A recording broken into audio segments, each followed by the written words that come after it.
Did you know the longest hiccuping spree lasted 68 years? That's right, 68 years of hiccups. Imagine trying to live your life with that constant interruption.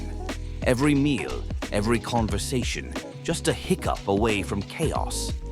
This guy had hiccups so long, he made it a part of his identity. Talk about a unique talent.